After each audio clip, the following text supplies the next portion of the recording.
Hi, this 5-minute solution gonna show you how to fix hidden photo album missing in iPhone gallery. So as you can see right now I'm in my iPhone Photos app and here's I'm in album section, and under utilities as you can see the hidden album is not showing up.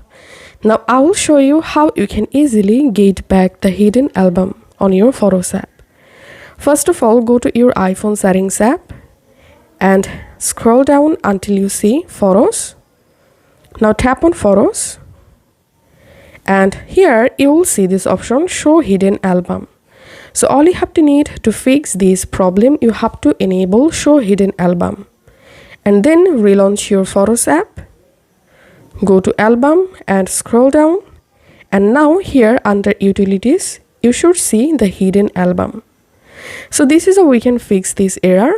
If this video helped you out, please leave a like and leave a comment down below. Thank you for watching.